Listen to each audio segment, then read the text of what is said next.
के साथ नहीं बल्कि ईमानदार लोगों के साथ। कांग्रेस के एक राहुल जी को जवाब देना पड़ेगा। अभी कांग्रेस के एक सांसद धीरज साहू के यहाँ जो छापा पड़ा है उसमें 200 करोड़ रुपए की नगद धनराशि मिली है। मशीनें गिनते गिनते थक गई हैं। आखिर जो मोहब्बत की दुकान चलाने की बात राहुल जी आप करते हैं, तो क्या मोहब्बत की दुकान में मोहब्बत बेचा है आपने या क्या बेचा जितना पैसा आया है, ये देश की जनता जानना चाहती है। वैसे मुझे लगता है कि उनकी मोहब्बत की दुकान में सब कुछ बिक चुका है, उसी आया होगा। अब अगर उनकी दुकान में कुछ शेष बचा है तो हिंदुत्व के खिलाफ नफरत ही बचा है। ऐसे हिंदुत्व के खिलाफ नफरत वाली पार्टियों ने मिल करके देखा कि अकेले हम कुछ नहीं कर सकते, तो उन्होंने एक गठबंधन बनाने का प्रयास किया। पिछला गठबंधन बना था, परिणाम आपको मालूम है।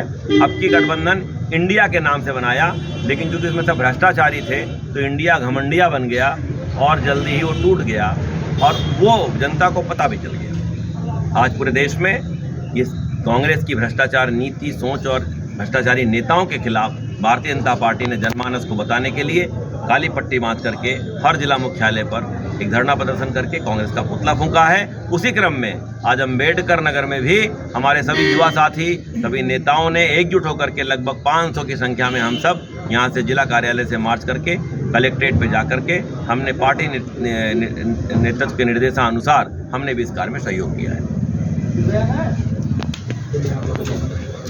ठीक भैया, कुछ गलत लोग एडिट कर लेते हैं।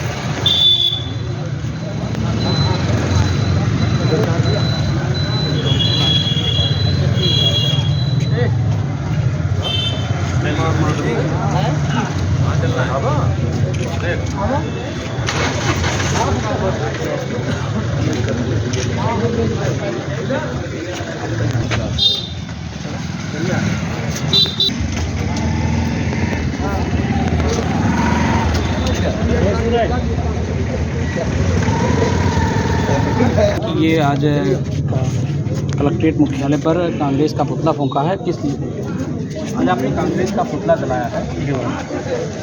क्या कारण था जब पुतला फूंका? आज भारतीय जनता पार्टी के शीर्ष नेतृत्व के निर्देशानुसार पूरे देश में भारतीय जनता पार्टी के कार्यकर्ताओं ने कांग्रेस पार्टी की भ्रष्टाचारी नीतियों और भ्रष्टाचारी सोच के खिलाफ एक प्रदर्शन किया है, जिसमें काली पट्टिका बांध करके हम कार्यकर्ताओं ने उनकी इस नीति और इस सोच का विरोध किया है, धरना दे करके उनका पुतला जलाया है। राहुल गांधी जी को यह एहसास दिलाने के लिए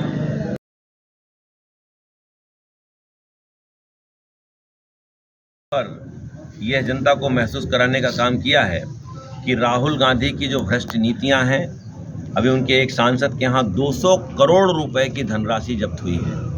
मशीनें गिनते गिनते थक गई। राहुल गांधी जी जब भी चुनाव आता है तो मोहब्बत की दुकान चलाने की बात करते हैं। ये राजनीति नहीं करते हैं, मोहब्बत की दुकान चलाते हैं। मैं जानना चाहता हूँ राहुल गांधी जी से कि 200 करोड़ की धनराशि मिली है, ये मोहब्बत की दुकान में क्या बेच के मिली? मुझे लगता है कि आज उनकी मोहब्बत की दुकान में 3 प्रदेशों के परिणाम ने बता दिया है कि उनकी मोहब्बत की दुकान से सब कुछ बिक गया है। केवल बचा है तो हिंदुत्व के खिलाफ, देश के खिलाफ नफरत बचा हुआ है। उनके इस नफरत को बताने के लिए, देश की जनता किस तरीके से हमारे साथ है ये दिखाने के लिए हम लोगों ने अपना विरोध प्रदर्शन किया है। इसी क्रम में पूरे देश के साथ साथ आज अम्बेडकर नगर के सभी युवा साथी, भारतीय जनता पार्टी के नेता, बहुत भारी संख्या में हमारे यहाँ के जो पूर्व सांसद रहे विधान परिषद हरिओम पांडे जी, पूर्व अध्यक्ष कपिल देव वर्मा जी, ज्ञान सागर जी, रमाशंकर सिंह जी, पूर्व विधायक त्रिवेणी राम जी, नीता कमल जी, इन सबके नेतृत्व में हम सब लोगों ने सामूहिक रूप से कलेक्ट्रेट के सामने बाबा साहब की जो मूर्ति है, संविधान के निर्माता हैं, संविधान के जो सब कुछ हैं, उनके चरणों में बैठ करके उनके सामने दिखाने का प्रयास किया कि देखिए बाबा साहब, कांग्रेस कहाँ जा रही है, राहुल जी कैसा कर रहे हैं। इसलिए हम लोग वहाँ पर गए थे। यही आज कार्यक्रम था। भारतीय जनता पार्टी जिंदाबाद, जिंदाबाद, जिंदाबाद। अभी जाओ भाई साहब, जल्दी खड़े जाओ, खड़े हो।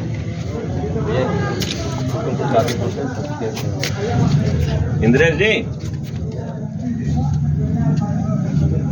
अम्बेडकर नगर जिले में पहुंच चुके हैं, जहां की भारतीय जनता पार्टी के कार्यालय और जिला अध्यक्ष के सारे कार्यकर्ताओं के साथ राहुल गांधी के पुतला फूंकने का मामला संज्ञान में आया है। और आइए हम लोग भारतीय जनता पार्टी कार्यालय पहुंचकर जिलाध्यक्ष का बयान लेते हैं। राजेश तिवारी, जर्नलिस्ट, अम्बेडकर नगर।